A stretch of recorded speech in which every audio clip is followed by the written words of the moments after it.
Hi, this is Charles Hoskinson broadcasting live from warm, sunny Colorado. It's about 6:05 p.m. and there's snow outside, but I still was able to run around and enjoy life here. I'm just fresh back from Vegas. I went to 3 different conferences in a very short period of time. Coin Agenda, the Litecoin Foundation official summit conference thingy, and of course CC something. Anyway, that one wasn't too good. But it was great to meet a lot of interesting people. Charlie Shrem was there. A lot of old friends were there. They had a poker tournament at the old Mike Tyson mansion.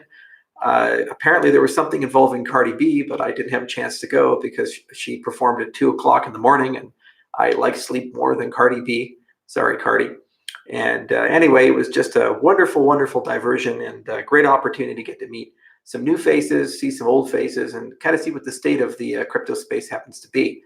I did miss Blockchain Week in San Francisco, so if any of you attended that or you know someone who attended, send me a tweet or telegram me and let me know how that event was. All right, so where are we? What's going on? It's November. This is the month that we'd like to actually start doing some stuff with the Incentivize testnet, and I think you guys want to do that too. Okay, so here's where we're at. We launched the networked testnet last month. And we've learned an enormous amount since we launched it. We've done, I think, probably 20 releases or something like that. I'm losing track at this point, both internal and external. We've managed to correct an enormous amount of bugs. We've also managed to learn a lot about certain protocols. For example, Poldercast in general was a protocol that we really wanted to prototype. We have a relationship with one of the principal authors, Spiros, and we really wanted to see what that protocol could be. There's also in January when we released the Shelley testnet, we're going to learn a heck of a lot there too from what the Haskell team has come up with on the network side. And my hope is some sort of Hegelian dialectic, some sort of Hegelian synthesis where these two different approaches can be blended together and create a really cool peer-to-peer system with PubSub that's quite scalable, and it dynamically adjusts peer connections and bandwidth throttling and blacklisting and all kinds of things that you need to have a DDoS-resistant gossip system. So we did learn a lot, and I thank the community for their tremendous patience and their desire to tear up as much as they possibly could. They certainly had a lot of fun playing with that network testnet. I think we have now almost 3,000 people in the channel. And every time I check it, there's at least 500 messages, and I check it quite often. So it's super cool to see that level of engagement. Over 1,000 issues were reported from questions, comments, concerns, actual bugs, design suggestions, and so forth. And we're already starting to see a whole ecosystem materialize of people who are getting ready to run stake pools as a service. Marcus has created a 3D printed case for a 5 watt of power Rock Pi enabled stake pool. We're right now collecting business requirements and starting to design the preliminary GUI for a stake pool dashboard and making it much easier for people to have turnkey stake pool deployment. We're almost ready to launch our Explorer, our Shelley Explorer, and there'll be kind of 2 versions of that, a basic one and a more advanced one with more features and functionality. And we've learned a lot about user experience. We've learned a lot about requirements from those who desire to stake. So where are we? Well, right now we're trying to get the network testnet as stable as we can, and then we're going to branch into 2 testnets. One of them will be kind of the stable test line, the long-term release, and that's the one we're going to do the airdrop from. The other ones are kind of our experimental testnet, where we're just going to rapidly change things and add things, including breaking changes. So after 0.7 of Jormungandr stabilizes, right now we're in release candidate 4 and probably have release candidate 5 this weekend or early next week. What we're probably going to do is use that or its successor as the basis for that stable network testnet, which means that we're pretty confident that people have a good user experience with that. Along that same token, the wallet backend, the Haskell wallet backend, is rapidly maturing to a point where it's about ready to be bundled with Jormungandr. So instead of using Jormungandr for wallet functionality, we'll now use the Haskell wallet backend, and as a consequence, because that's connected to Deadlist, be able to actually pull in a GUI for the first time with the testnet. This is kind of the benchmark for the snapshot, that legacy address support. So we had a big internal discussion about basically, how do we want to launch the internal testnet? We had two options. One option was, let's just pick a date, say we're going to do a snapshot. If you're there, great. If you're not there, i.e. you don't have control over your keys, well, good riddance. So sorry. The other option would be doing a dry run. So basically, 2 snapshots. So 2 snapshots is the one that we right now are preferring.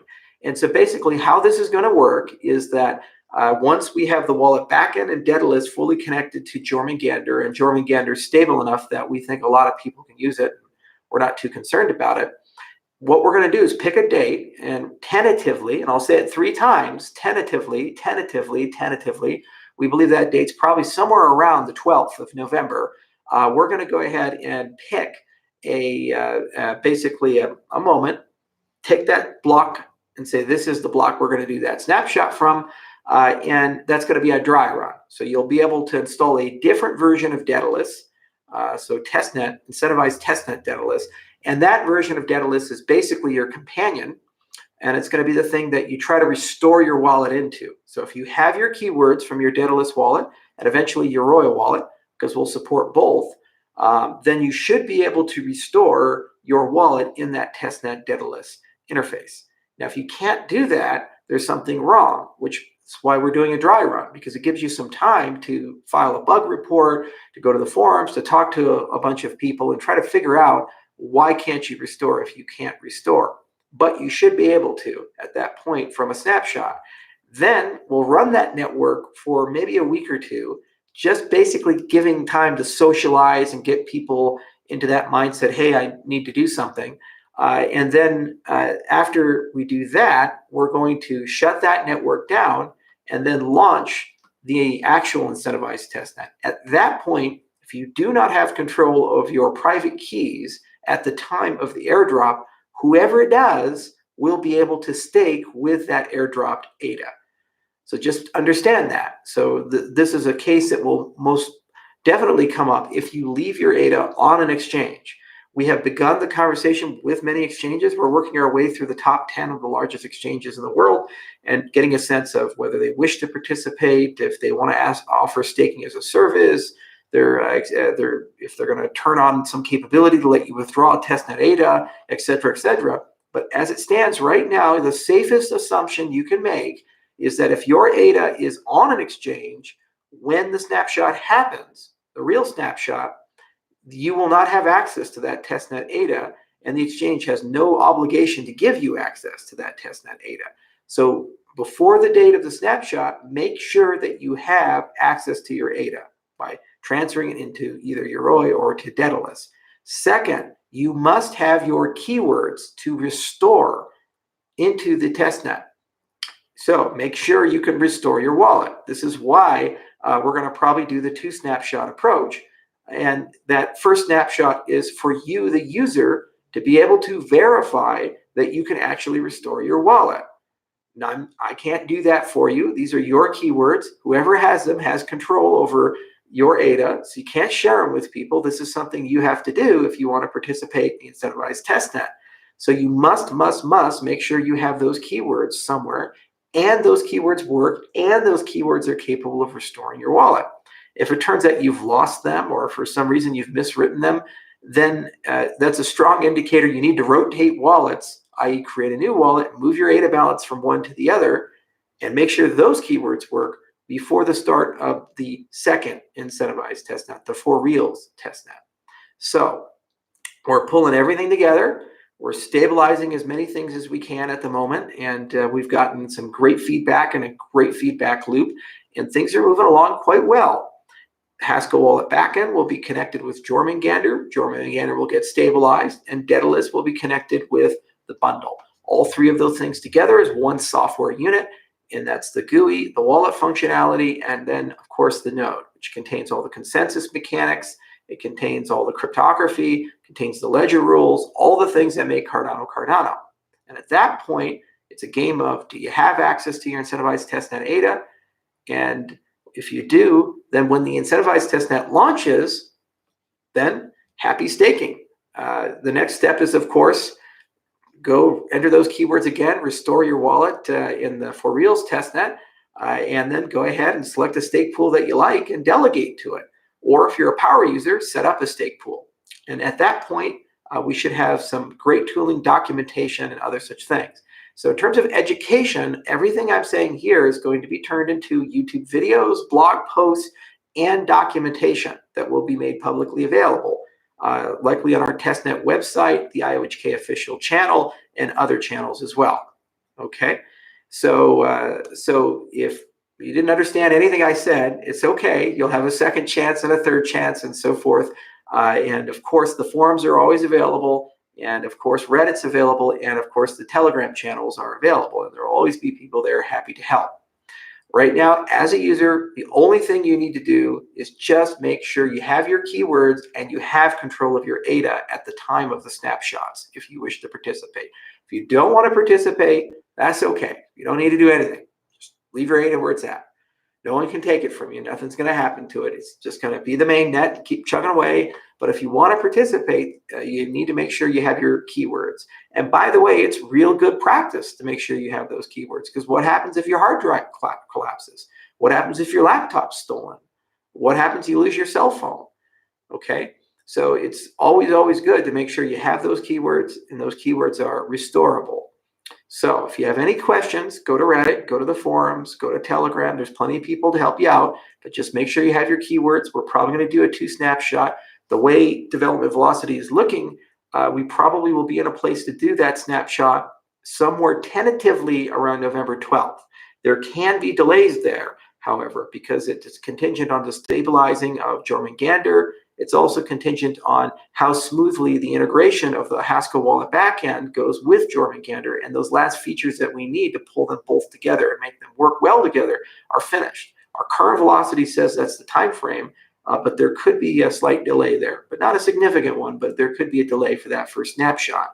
Then we'll let you guys verify you can restore your wallet, and of course, last minute bug reports or things like that.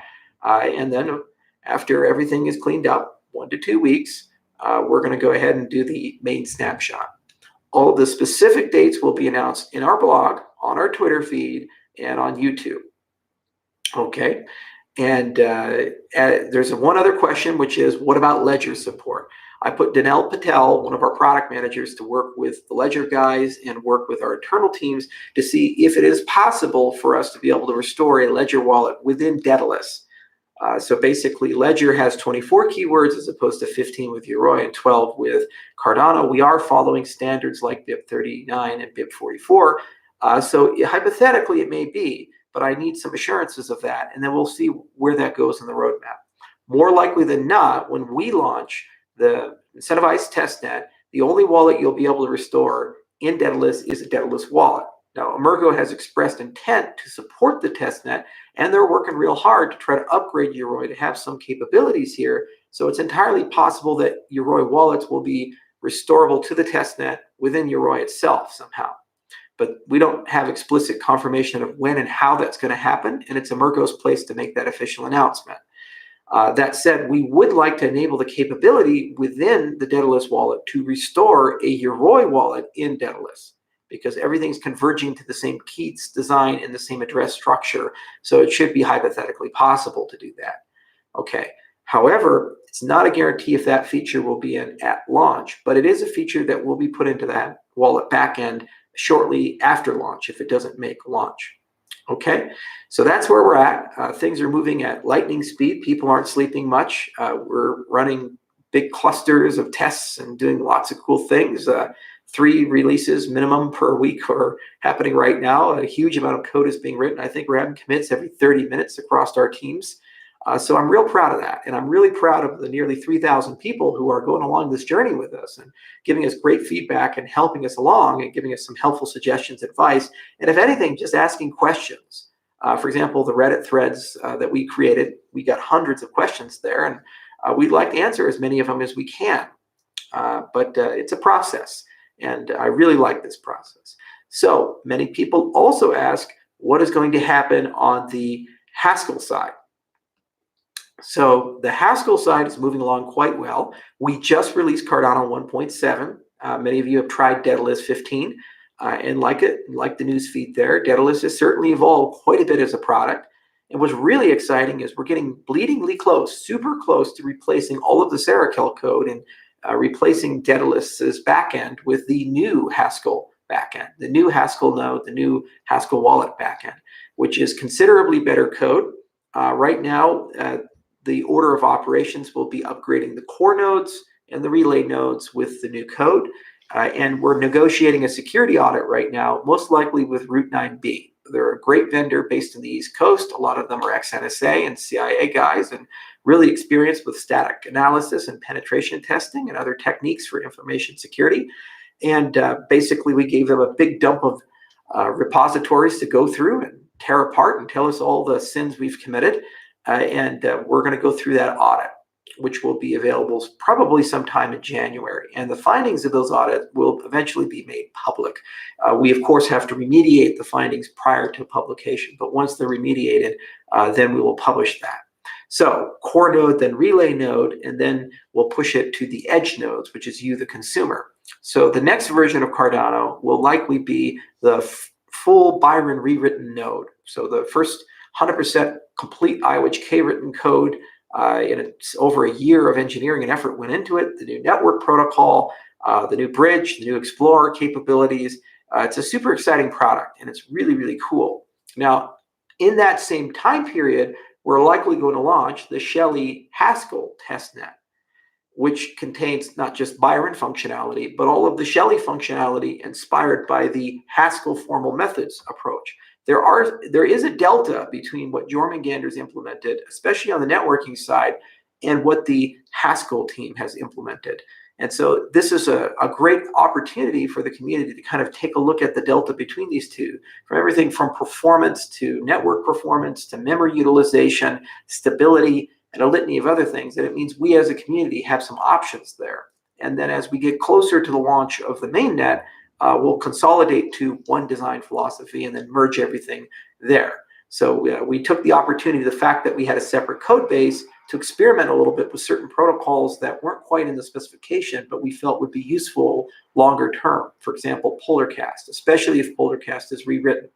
So the Haskell team has done a phenomenal job really turning things around and moving as quickly as Haskell allows. It's a very difficult language to move quickly with, but the team has really worked hard. And it's very exciting to see the progress that's been made there. And it's also incredibly exciting to say that come January, there's a high probability we're going to have a release that has fully security audited end-to-end formal methods verified Haskell code that has enormous improvements over the prior code base, which is not our proudest moment, that code. But that's okay. Yeah, that's how engineering works. And also the technical debt is incredibly low, and this code was built from the ground up for future proofing, meaning that it's very easy to add things to it. So that's where we're at. We have the Rust Incentivize testnet coming most likely this month. Tentatively, November 12th is what we think we can do for the snapshot date. We're pretty excited about it, and things seem to be coming together for it. It might slip a bit because just a lot of things have to be pulled together, and the velocity looks good, but we might run into a hiccup here and there of something that came up. That said, we're real happy that there's just so many people participating. A lot of videos are going to be made by our education group. A lot of documentation is going to be made, and we're real happy that people are asking us great questions, which help us write better documentation and work with people more precisely. Then after that snapshot is done and you guys either have access or you don't have access, there's going to be a flood of questions about this. People will wake up. Then we'll announce the next snapshot date, likely 1 to 2 weeks off from that. And then after that, staking has begun. Okay, so you're mining real ADA, and you're launching real stake pools, and you're building real commercial relationships with people. And this will give us a great trial run to see if the economic models we've constructed, the stake pool mechanics we've constructed, and all the things we thought were true are actually true. So we're real excited about that, and we'll see where this goes. All right, so let's go ahead and take a look what you guys have here.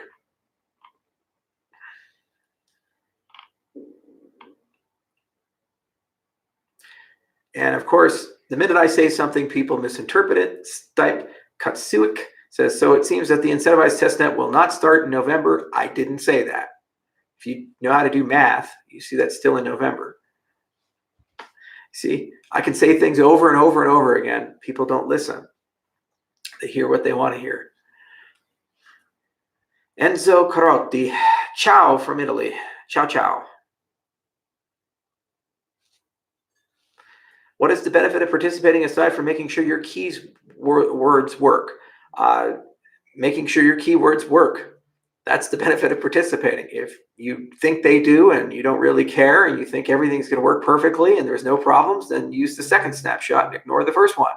But if you'd like a chance to verify that you can participate, you get on the bus, you probably should do that. It's kind of like one of those things where you pack your own parachute, you check and make sure the parachute actually works before you skydive. But if you think you did a good job,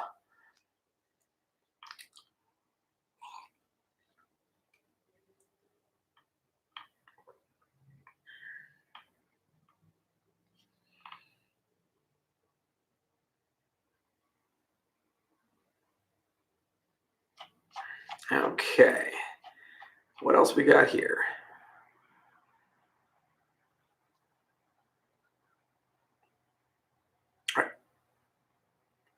I love questions like this as well. Are you worried about Microsoft and with them in control of GitHub? Why would we be? Git is an open source technology. GitHub is just a front end for it that makes it easy to manage and host. So if for whatever reason Microsoft turns crazy, we still own the intellectual property. Actually, well, no one does. It's open source. But more importantly, the intellectual property is still owned by the community for the Cardano code. So it'd be very easy for us to migrate from GitHub to another vendor or host our own if we had to. See, this is an example of where people just get in their minds something and they don't really think through things. First, Microsoft has been embracing an open source strategy and become significantly friendlier to the open source community. Microsoft's one of the largest Linux vendors in the world, and also they open source .NET as well. So I don't really care too much about Microsoft having access to GitHub. Now, this would potentially be a concern if I was a competitor of Microsoft and I had proprietary private code in Microsoft and GitHub, and Microsoft could see that. Okay, well then trade secrets could potentially be harvested. But this is an open source transparent project, so it's just bizarre to me how they would somehow compromise that. It's just not possible.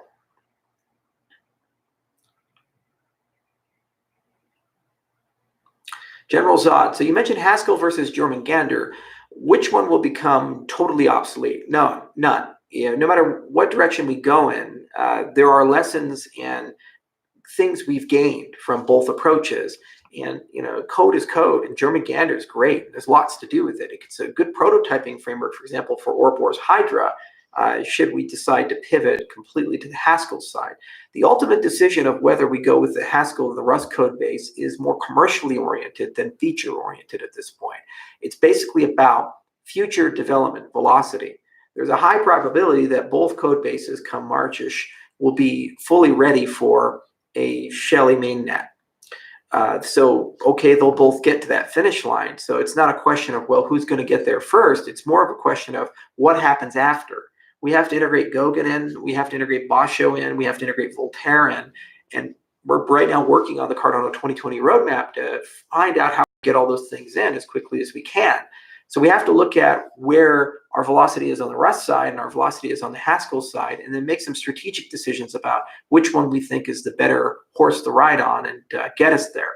But it's been invaluable having two code bases, and it allowed us to do things, for example, like the Incentivize testnet, which was a gift to us as a company to verify things we thought were true, and it was a gift to the community to let people actually participate, build businesses, and take over Cardano from the custodians of it. So it's a win-win for everyone.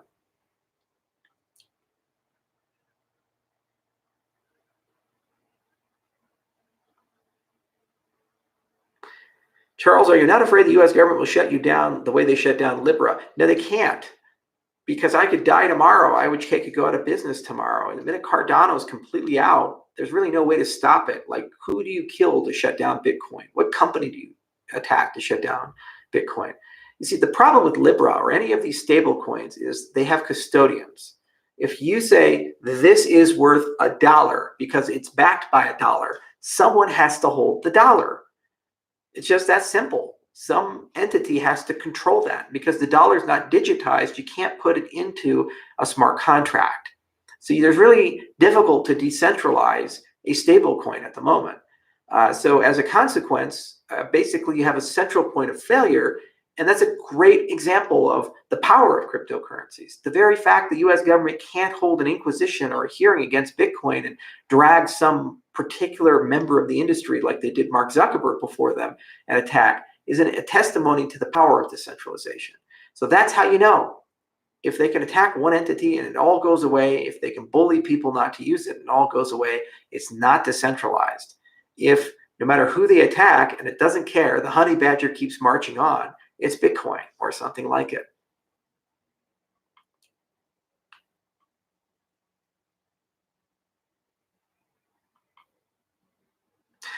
And Balmer Crypto said, well, if we do two, can't we just wait? And again, it's for your benefit. In addition to that, remember, you'll be installing the software. What if the software doesn't install properly? What if you have a lot of bugs and you're having problems with it? This gives you a window of time to actually get a bug report in, an issued, and us some time to perhaps fix whatever issue you're having or help you work with that configuration.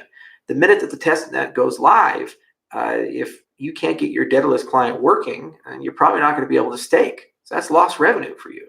So it's just a try before you buy, and it's a safety valve for everybody, and it makes me feel a lot better, and it makes you guys feel a lot better. But if you don't want to participate, yeah, all right, it's your decision. Can't make a horse drink water. Are you afraid that someone might steal all your fantastic work you've been doing copying Cardano code from GitHub? I hope they do. We know we've made it when there's a Cardano cache and a Cardano Charles's vision or any of these things. It basically means that there's diversity. It means that we're cool enough to copy and that people actually care and they pay attention. Bitcoin's been copied over 2,000 times. Has it hurt Bitcoin? Has the price of Bitcoin collapsed? Has Bitcoin's growth been slowed down? No. Imitation is the surest sign of success. You can put an apple on a phone, but there is only one apple.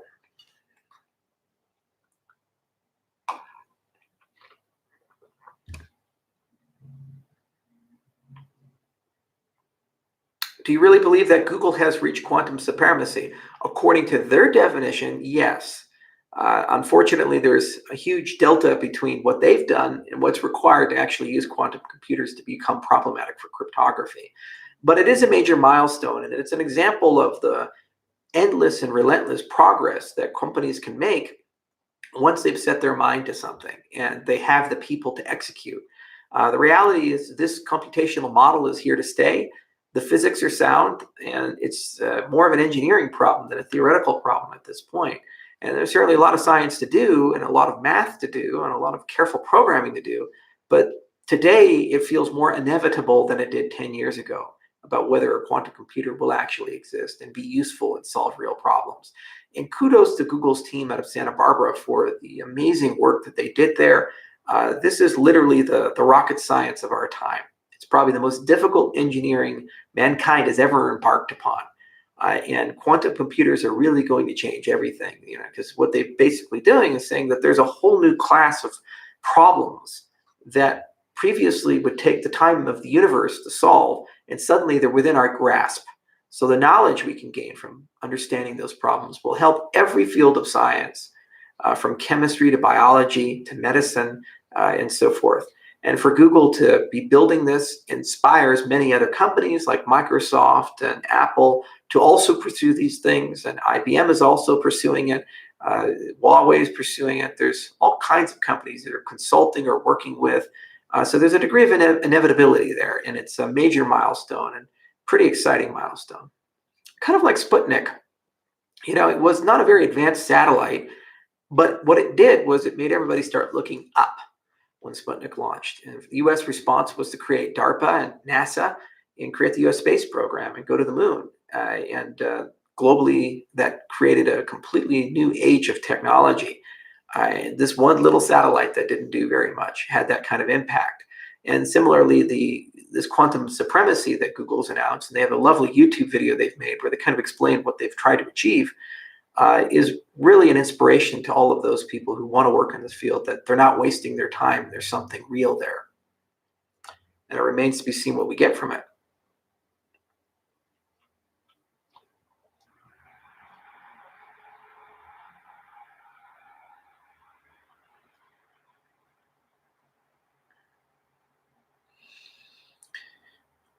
Endry, do you think C++ might have been a better choice than Haskell? No.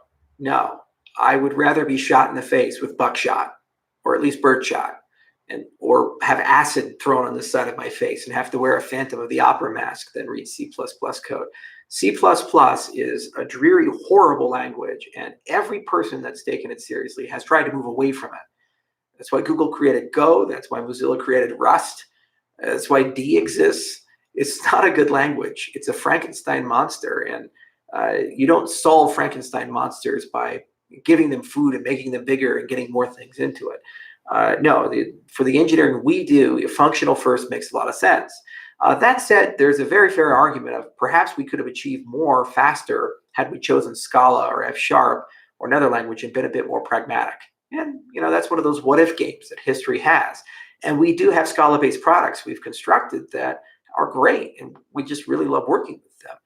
That said, the Haskell Wallet backend team is working with great velocity. They're using property-based testing like QuickCheck, and they're really having a lot of fun. And we're starting to see velocity with the Haskell node. So while Haskell was very difficult in the beginning, and we made a lot of mistakes with how we used it, and basically building an engineering company around it, I think those have been remediated. We're seeing just as much velocity with Haskell. The other thing is you have to write about 10 times as much code with C++ than you do with Haskell. And we're pragmatists where we need to be. For example, we implemented the cryptography in Rust, which is better C, and things like that. So we use a lot of JavaScript. Daedalus is actually constructed from JavaScript. We have frameworks like React Polymorph we created and so forth, built on top of Electron. So no, I never would want to use C++. Anybody who tells you to do that, please tell them to leave. Horrible language. Of course, I've just offended all those people who spent 10 years of their lives writing C code and C++ code.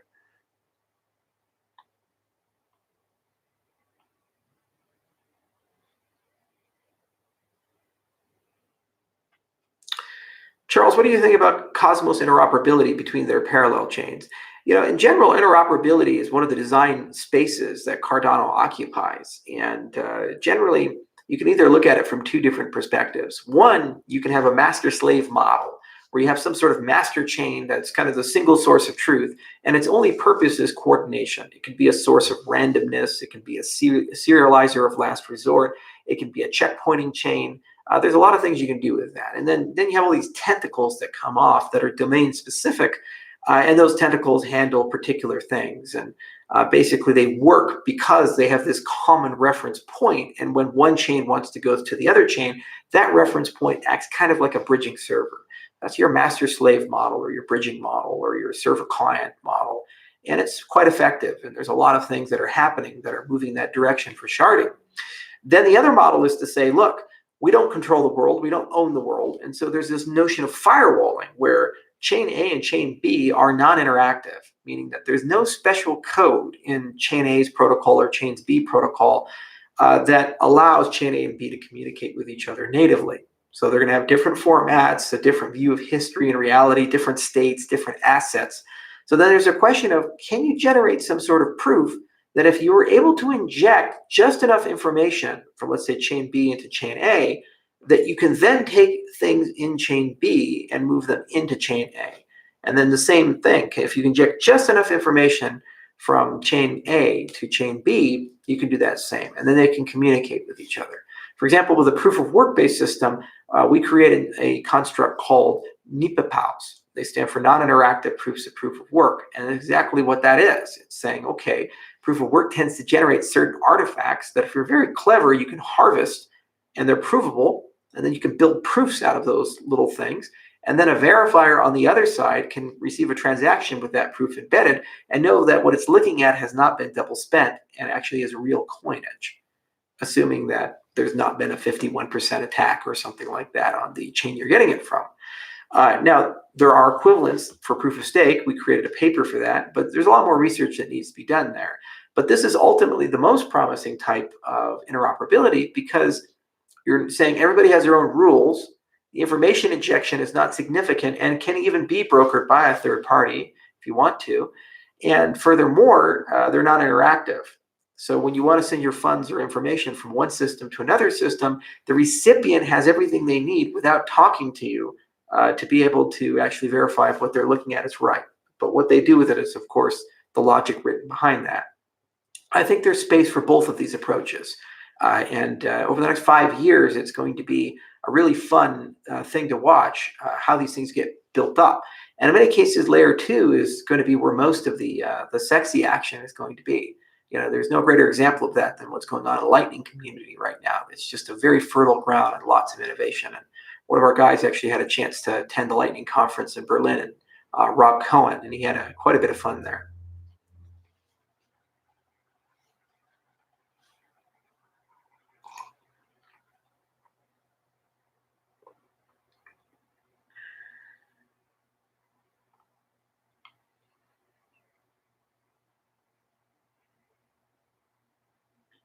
Charles, I see you spoke with Ross Ulbricht's mother. What are your thoughts about him, and what did his poor mom say? Say what you will about the guy, whether you love him or hate him, think he's innocent, think he's guilty, think he deserves a year, think he deserves 10 years. You don't take someone who didn't kill somebody and committed an economic crime and then put that person with 2 life sentences in jail. Just don't do that in a humane society. You put people who set people on fire and throw acid in people's faces and rape nuns and children, you put those people away for a long period of time because those people have no potential or chance or ability to be rehabilitated in any form or fashion. Something about the way their brain works is broken, and they're a threat to society permanently. So until we can fix that thing that's broken in their brain, if we ever can, you leave them in a cell. Okay, you don't take somebody who made a mistake, decided to do something that was unlawful, and then say, well, your mistake was so grievous, now you have to spend the rest of your entire existence, your life, behind bars when he didn't kill anyone. I know of people who have run people over with their cars, who have accidentally killed people in hunting accidents and other such things. They are not in jail for life. It's just amazing. Second, the people conducting the investigation were criminals themselves. They went to jail for corruption. More often than not, when that happens, you get a get out of jail free card. In this particular case, it was totally ignored. There were many procedural problems with the case, and the government repeatedly lied, especially about things like Ross's desire to hire assassins to kill somebody. That was dismissed with prejudice, and he was never tried for that. Yet they still pushed that narrative in the media, and people still today even believe that. I believe that our society, the society we live in, is in many ways connected to how we treat the people who have done things wrong and those who have not been perfect.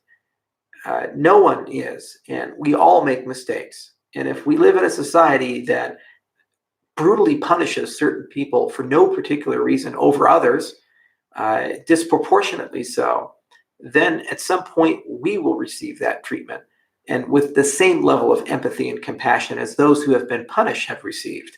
I do not want to live in a society that does this to people. I really don't. I couldn't care less if he gets pardoned or not, but he should get some clemency. He should be released at some point, not in life. Pick 5 years, pick 10 years, pick a time period and say, there you go, now you're done, go home. Rebuild your life, become somebody, be a productive member of society. But to say that he has to spend 2 life sentences for the Silk Road is a travesty, it's an injustice, and it's disgusting. And if I ever became president, the first thing I'd do is pardon him and issue an apology from the state. We just can't do this anymore. And I feel the same way I feel against many other injustices that happen with the American judicial system. For example, there are many people who have suffered from civil asset forfeiture. They have money in their car, they have money in their pocket, and it just happened to be too much money, a police officer says, well, it's probably drug money, and just takes the money from them. Any other context or person, we would call that theft. But in America, apparently, when they do that, you have to sue to get your money back and prove you actually earned it. So you have some drywaller get pulled over, just got paid for a job, barely speaks any English. Please take the money. What's that person supposed to do? It's predatory. And then the state uses that money to buy things, new cars, new infrastructure, other such things. Eastern Europe, at least they're honest about it. They say, give me a bribe. But apparently here, we like to have the moral high ground, even though we don't. So we need judicial reform, and we need to start treating people fairly. And there is really no more poignant example that I can see than the case of Ross, where at every single level, from the involvement of the intelligence agencies in the parallel construction that was done to justify the unlawful collection of that data, to the fact that the legislative branch got involved in the investigation, was Chuck Schumer pushing for it, to the agents themselves being criminals and stealing money and going to jail, to the comments of the judge, to how the prosecutor conducted themselves. All of those things were just wrong, absolutely wrong. And this has to stop as a nation. So it was great to talk to her, and I signed the petition. And of course, I tweeted. I'm not a very important or famous guy, and I wish I had more pull or sway and I could pick up the telephone and help them out more. But at the very least, what I can do is at least just point out that this is wrong, and this is not right, and this is not the America I'd like to live in, and to ask everybody else if they agree with me to do the same thing. I'm not condoning or justifying his behavior. Let's be very clear. His life has been destroyed. He's been living in a maximum security prison with the murderers and rapists and molesters and gang members now for years. Whether you think he's innocent or guilty, a good person or a bad person, he's already been brutally punished. And it will take years, even if clemency is offered, for him to be released. This is no longer a question of should we punish him or not. It's more of a question of what kind of a society will take a person who ran software and put that person in jail for 2 life sentences when he didn't kill anybody. It's not a society I want to live in.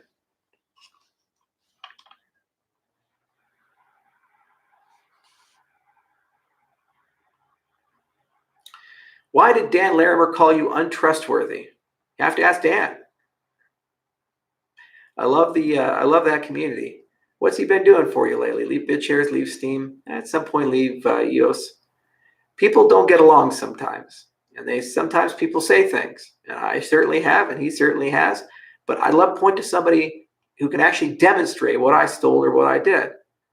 Never stole anything from anybody, never screwed anybody, never scammed everybody. I told you guys what I'm going to do, and I tried to deliver. Been working on Cardano since 2015. What did we do wrong there?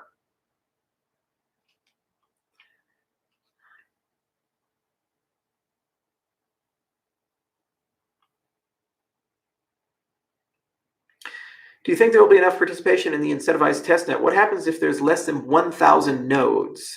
Well, that's exactly why we're doing this test, because we're going to see what level of participation we have. You actually get to see it twice. So you get to see it with the amount of registered stake pools. But the other thing is, because there's transaction and format differences between the legacy addresses and the new addresses, to be able to use a staking address, you actually have to rotate addresses. So how redemption works is that you'll regenerate the legacy credentials, sweep all the ones you have access to in the Genesis block UTXO, and then issue a many-to-one transaction to a new address that's stakeable. But that means there's a transaction from the Genesis block to a new address. And what's really exciting about that is you can actually write a script to watch the Genesis block. In real time, you can actually see the amount of people who are onboarding and waking up and playing on the Incentivize testnet. So that's kind of the first metric that we can track that's deterministic. Second is the amount of stake pools registered in the delegation to those stake pools and how those mechanics work. Those are the 2 primary value propositions we can see. And it gives us a really good sense of what do we anticipate participation is going to be come March. And if we think it's going to be quite low and it's going to take a long spooling time, there are things we can do to manage that. If we think it's going to be overwhelming, then that's exciting as well. And so this is the point of doing things systematically. They kind of give you that data, and then you have some time to really think deeply about, well, what does it mean and what can we do with it?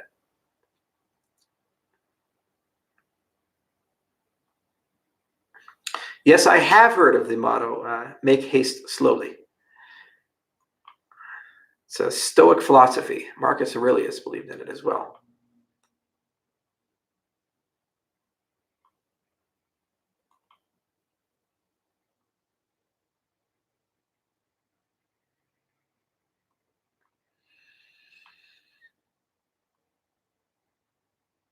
Functional programming is already the future. Every single programming language is dragging that in.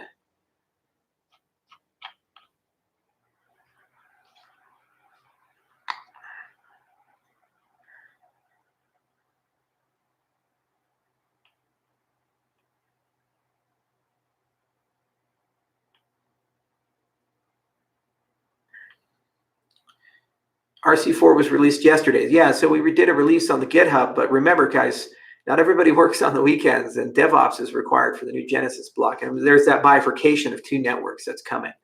Right now, we're running that release internally with our QA teams on private clusters to do stress testing.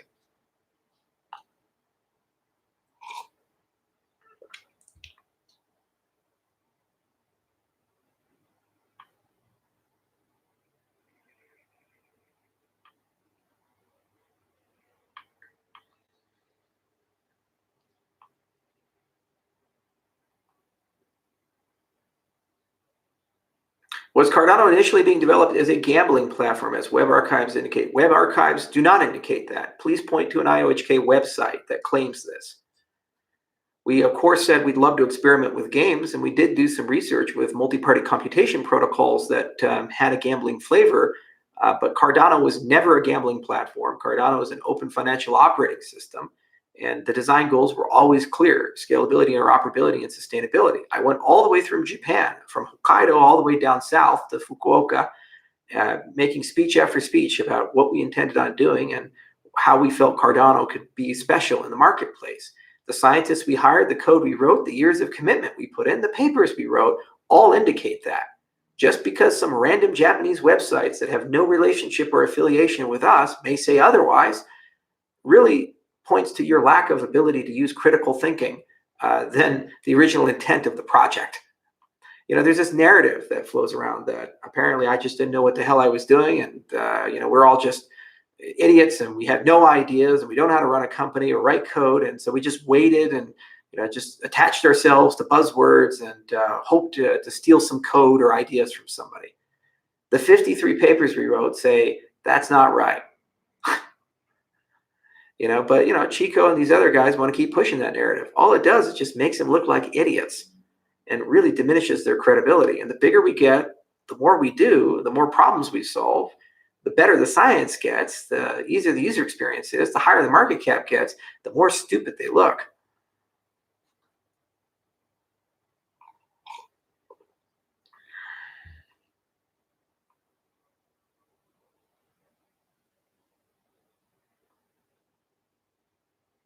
What's your favorite whiskey? That's a good question. Jameson 18 is really growing on me. 18 or older. I got a rule for whiskey. It's got to be legal. Macallan's pretty good, especially Macallan 21, although I like Macallan 30 as well. Glenmorangie Signet is a good whiskey, especially if you're just really sad and depressed and you want to do some hard shots. That's a lot of fun. But Hibiki has also grown on me, as has Yamazaki. Japanese whiskeys are surprisingly good. I've betrayed my Scottish friends by drinking them, but I gotta give credit where credit's due. Hibiki is pretty special. Favorite cigar? Arturo Fluente Hemingways. They're cheap, good, and I love that they hate communism.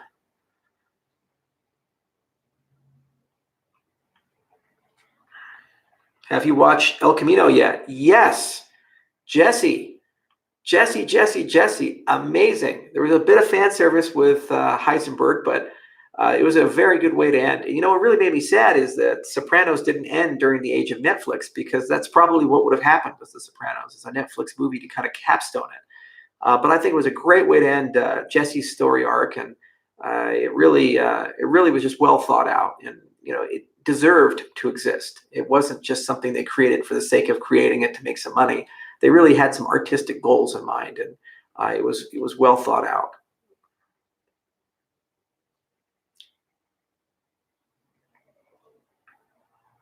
How many acres is your ranch? 50. It's a ranchette.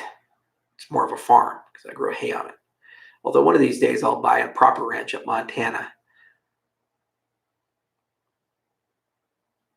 Ever done ayahuasca or DMT?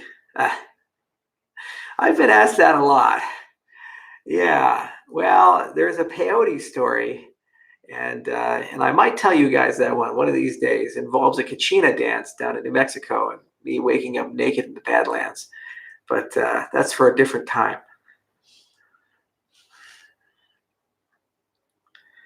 Do you like gangster movies? Oh yeah, like The Irishman is coming out. There's a good story there too about how they got Joe Pesci.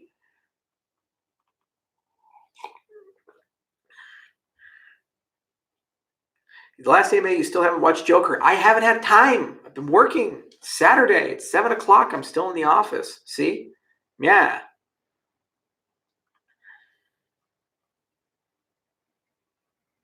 How many books do you read a year? Between 50 to 60 books read, and then a lot of audiobooks, and then tons of YouTube videos on various things. And then I get summaries of things that I don't have time for.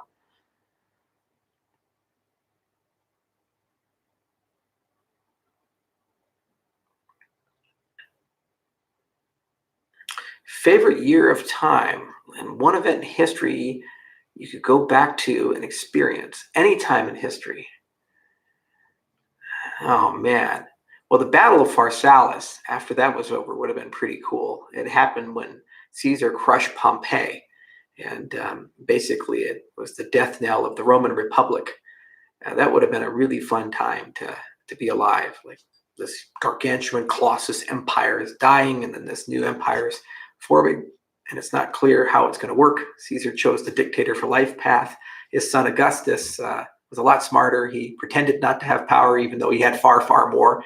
And he managed to kind of create the archetype for the Roman Empire. That would have been a fun time to be alive. I mean, if you had access to food and you weren't a slave or anything like that. But to be honest with you, the best time to be alive is now. There's never been a better time in human history, and there's never been more opportunity. And this is the last generation of real humans. In the next 30 years or 40 years, the whole Homo Deus philosophy is going to happen, and we're going to start changing ourselves. Cybernetic augmentation, genetic enhancements, it's going to be crazy. And the human consciousness is going to open up to new levels, and a lot of really magic things are going to happen. A lot of really scary things are going to happen. And the challenges that humans will face in 2050 will be unimaginable to the 1950s or any time before. So it's good to be alive now, because I'll live long enough to see these things. I don't know if I'll be able to influence them, because I'll probably be old by the time they really get revved up. This is also probably going to be the century where we create new life. Our generalized artificial intelligence has a very high probability of it reaching ascension, becoming awake in the 21st century. And so if that occurs, then for the first time in a very long time, we're no longer at the top of the food chain. There's now something that's better than us running around, and it remains to be seen what happens to us. We weren't so kind to the Neanderthals.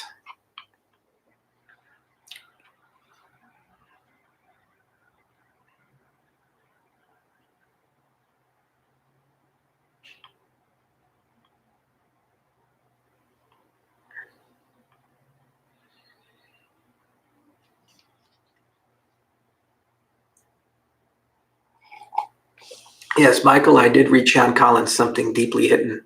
It's a good book. And yeah, everybody loves Nikola Tesla. He's the canonical polymath. And he kind of knows everything.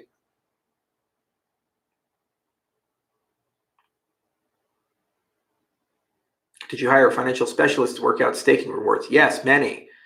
Economists and specialists and game theorists and other people. It was just one big intellectual challenge.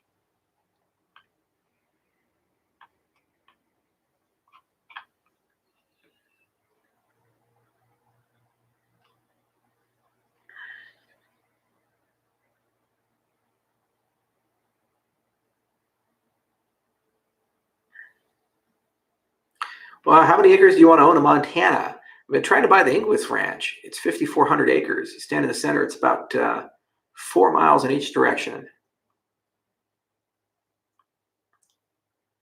How is the Ethiopia deal transitioning? What can we expect to see this materialize in 2020? It's already materialized. We have signed commitments from the Ethiopian government. We are in the feasibility study phase of the commitment, and that feasibility study will turn into a pilot.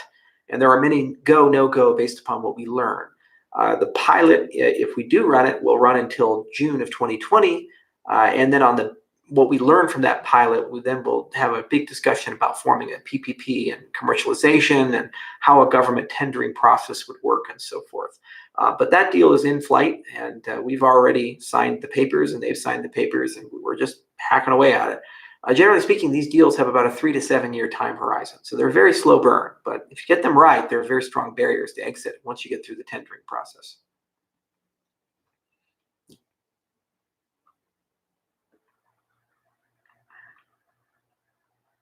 Creature from Jekyll Island. Yeah, that's another good book. And Tiger's Milk, better than Tiger Blood. At the Mike Tyson estate, got to see the tiger cages.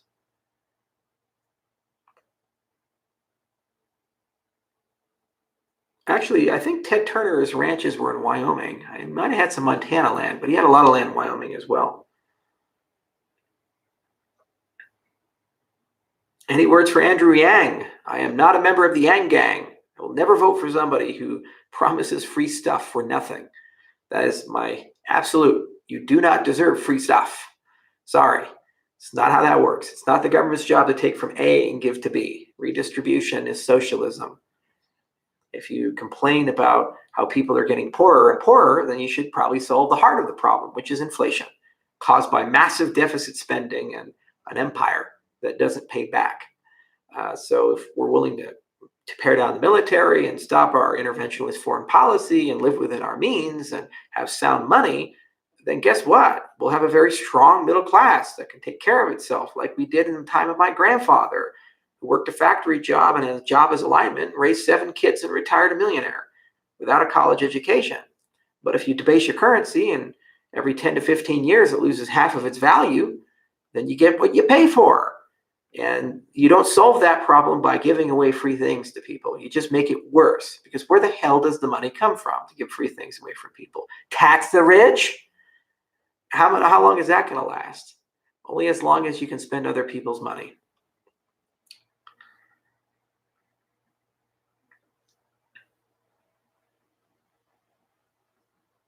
If I sell my home in California, what size ranch can I get in Montana? Don't buy a ranch in Montana.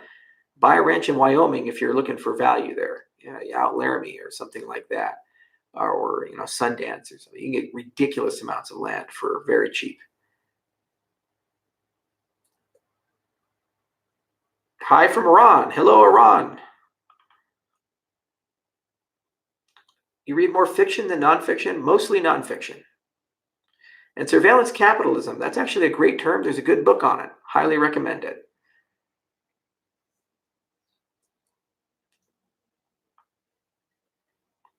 Do you like Japan? I love Japan. It's actually my second favorite country right outside the United States. Always going to be an American, but Japan is amazing. I love Ikigai. I love all the philosophies of Japan. I love the countryside. It's so incredibly beautiful. My favorite city I've been to is Nara.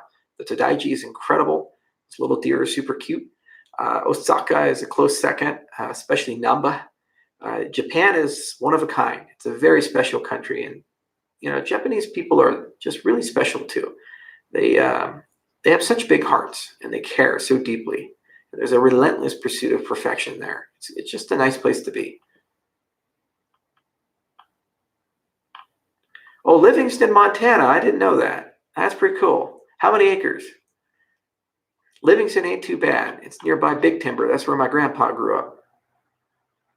Have you learned how to rope steer? Actually, I'm thinking about doing team roping. I got a friend who's doing it. And every time I go to the rodeo, I see it. Really bad at it. But if I get a new horse, maybe I'll be able to do it. I'll probably get a Frisian or something like that. And what about Korea? Korea is a beautiful country too. Seoul is one of a kind. It's big. My only problem with Korea is that the airport is so far away from the main city. And every time I get in a taxi, I always get sick because of that regenerative braking. And you just get back and forth, back and forth.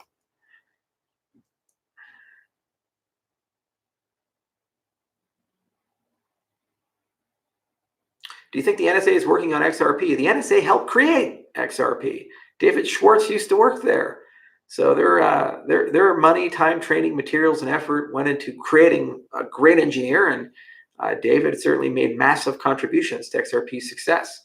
And here's the newsflash for you. The scary intelligence agencies and military-industrial complex has its fingers on everything in the cryptocurrency space because all the underlying technology was paid for and researched by those entities in the 1970s, 80s, 90s, and 2000s. Because they kind of had a lot of interest in keeping secrets and distributed systems and privacy and so forth. So yes, they have made great contributions there as much as they have for the scientists that I have who happen to have at some point in their careers worked at one of those places.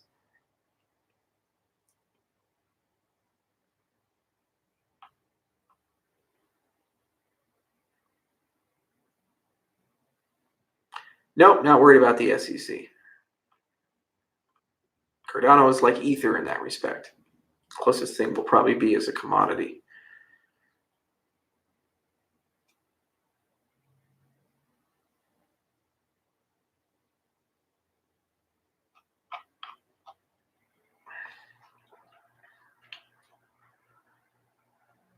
What kind of fish do you like? Koi fish.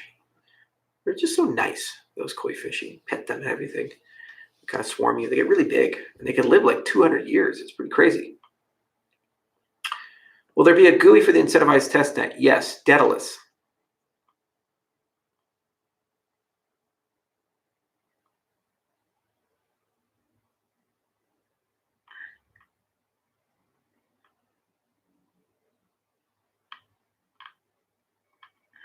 Do you believe aliens exist? There is some evidence to it.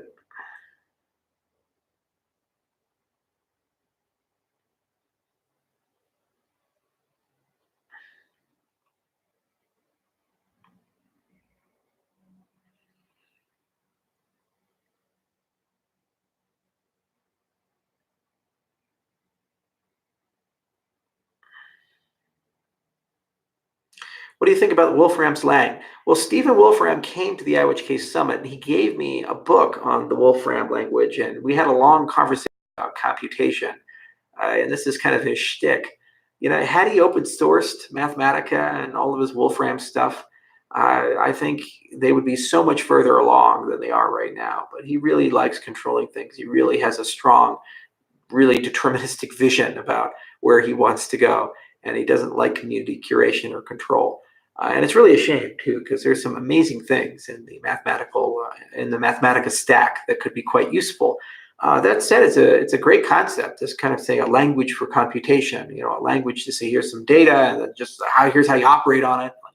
You just start asking questions like how many shipwrecks are there in California, off the coast of California, between these two dates, and then say, okay, put them all into this type of plot, and you know, how many of them lost more than $500,000 worth of freight? How many of them happened after 1980? These are human, understandable questions, and the kind of things that would come up during a conversation about some topic, and maybe you're trying to make a business decision or kind of explore certain things. And normally, to actually extract that information from a raw set of data, it's very cumbersome, time-consuming, and you have to kind of pre-chew, and so you'd ask all the questions and then give it to an engineer or a data scientist, and they'd come back a day or two later with a report. You'd read the report, and then you think in your head, well, actually, I have more questions. And so you have this huge latency. The power of what Wolfram has done is that you can just ask those questions in the meeting real time and just massage and play around. What's really exciting about it is once you have that model of computation and it's machine understandable and you can talk around it, then you can actually start talking about maybe I'm not the one asking questions. Maybe I can create a computer program that's really smart and is able to ask the right questions. If you can do that, then you have something truly special because it can see things you don't see, it has a perspective you don't have, and you can all of a sudden now gain all kinds of new insights that you previously would have missed or would have taken a lot longer to get to. So I'm a huge fan of his work. I think his work on cellular autonoma is pretty cool. The really hardcore people in those areas think that perhaps certain claims are overstated or definitions aren't as precise as they need to be. But to the credit of the Rudy Ruckers and the Stephen Wolframs, the whole point of science is to start with something kind of not precise and kind of broad and kind of abstract and kind of thought experimenty, and then just see where that goes and where it takes you, and then eventually design experiments that either confirm or deny certain things about reality you've assumed. And if you start getting prescriptive value, meaning it can make predictions and tell you things and kind of tell you what's right or wrong, then at some point you get precision. It took a very long time to get the standard model of physics, and it'll take a very long time for us to have that standard model of computation that's as elegant. That said, it doesn't stop us from at least entertaining simple rules or simple ideas or models like what Wolfram has done.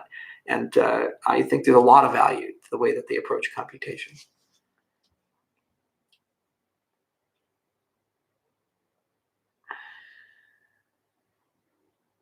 Did you have fun hanging out with Charlie Shrem? I always have fun hanging out with Charlie Shrem. He's a great guy, and his wife is a wonderful person too.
Come on, guys, give me something good. Did you hear the news on BitMEX exposing customers' emails? Yeah, it happens, doesn't it? Maybe it's a good thing if we go to exchanges that don't need customer information. They just move to a transactional model. Functional regulation, automated regulation, no data custodial requirements, so these mistakes don't happen.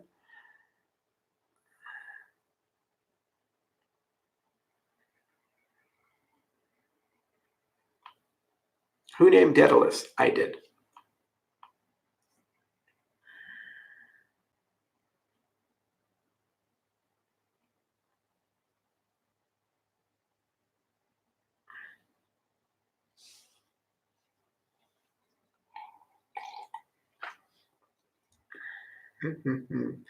All right, guys. Give me one good question to end on.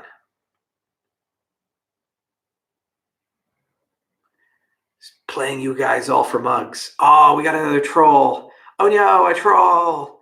Troll. Jack, I have to go home now. You've exposed me. All this work, these years of effort, the millions of dollars spent, the agony, the weekends, all of these things for nothing because you were here to tell the community of all of our sins. Ah! Oh my God. Yeah, the internet is amazing. It really is. People are amazing. They actually believe these things. They read one thing, they see one thing. It's like shallow understanding of reality, shallow understanding of people. Critical thinking is very lacking these days. Well, I hope you don't get lost in the supermarket and starve to death.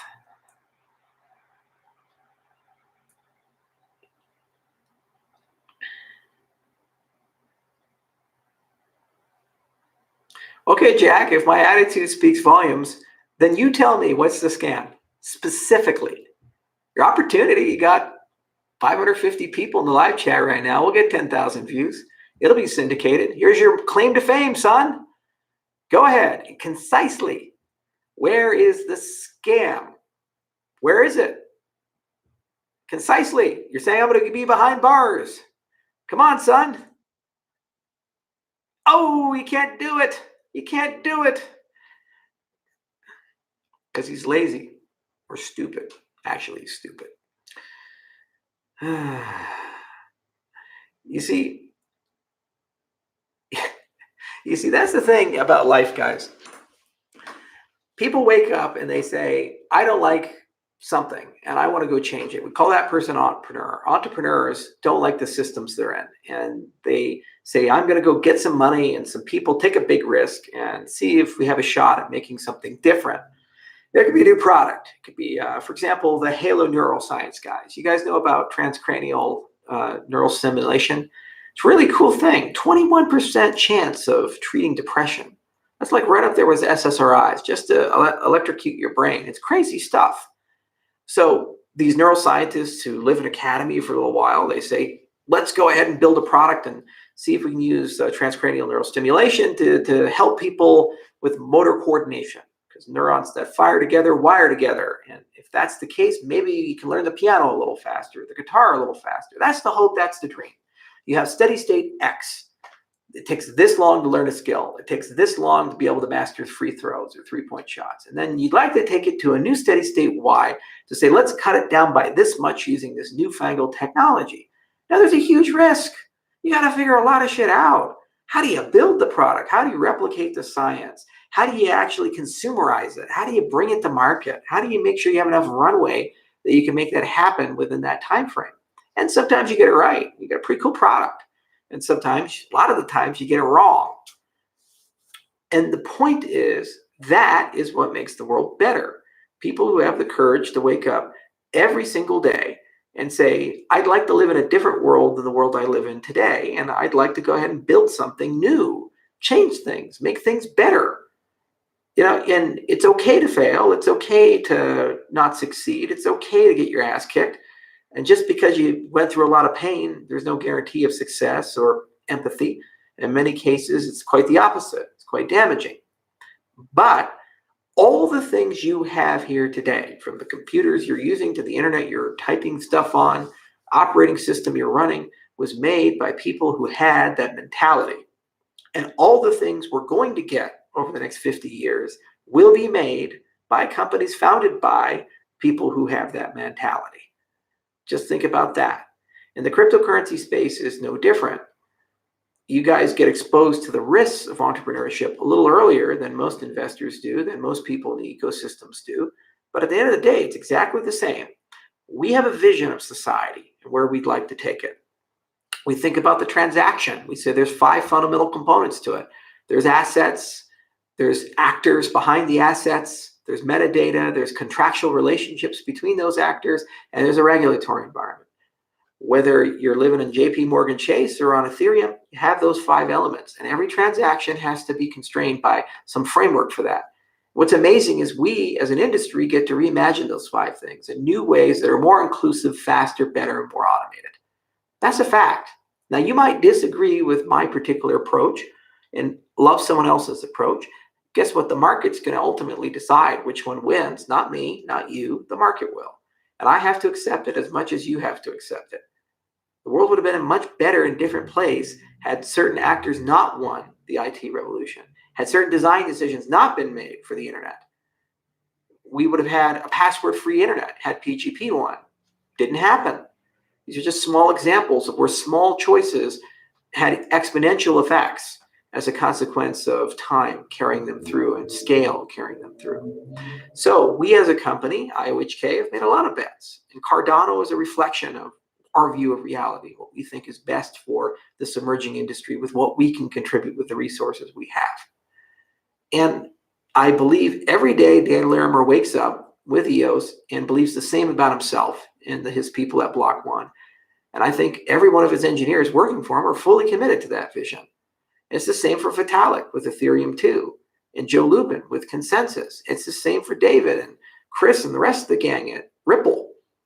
It's the same for Justin Sun at Tron. He wakes up every day and pushes his stick. He really does want his ecosystem to succeed, and he really does believe that what he's selling may actually be something useful to humanity. But somewhere along the way, we got in love with the idea of building and rewarding and growing cynicism and making those we disagree with not only people we disagree with, but morally wrong, criminals, evil people, it's not good enough to say, I disagree with you. Now it has to be, I hate you. I think you should be behind bars. You're a horrible human being. And you have to ask yourself, if that is the price of admission for changing things, how many people are you now disenfranchising and turning off who could make your life better by behaving that way as petulant children, entitled children? And unfortunately, society seems to be moving in this direction. This is why I really love working in Africa. It's why I really love working in Eastern Europe. I really love working in Asia, because the people there ain't got time for that.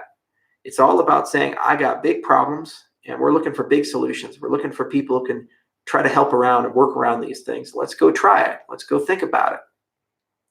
The more cynical people will say, well, that's just useless. Those people have no money. You can't accomplish things.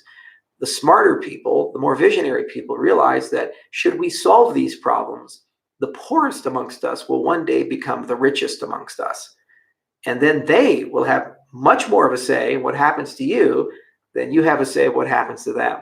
Much like Apple right now kind of gets to decide what smartphones look like. Well, what happens if the next Apple is from Ethiopia? Then we're all going to be waiting for Addis Ababa to go ahead and tell us what our phones are going to be instead of America. You see, that's the magic of the world. It's the magic of globalization. It's the magic of entrepreneurship. And it's the magic of our industry. It's about creating one global economy. It's about creating one global movement. And it's about having a big discussion about how the world should behave and treat itself in the 21st century. And it's why I keep showing up every single day and keep working hard every single day. Now, 7:21 at night. Dinner's waiting for me. It's cold now. That's okay. I've eaten a lot of them, and I'm going to keep eating a lot of them because this is what I want to do, and this is where I want to be. Anyway, thank you guys so much for listening. This was fun as always. We laughed, we cried, we trolled, but more importantly, we did announce some good things. Incentivize testnet coming soon. Tentatively, we think we probably can do the first snapshot around the 12th, and then we'll run that for a little bit, and we'll bring in the Incentivize side of things. And then if you want to participate. If you don't want to participate, that's okay. Haskell's not too far behind. A lot of upgrades coming soon. On this side of the year, internal stuff. The next side, the other side, in January, we're looking at complete deserialization of the code, and then followed by basically a Shelley testnet on their side. So real exciting stuff. And it's really cool to see all these things actually become real and be in the hands of thousands of people, now about 3,000 in the Stateful Task Force. So until next time, au revoir, and I love you all, even the trolls.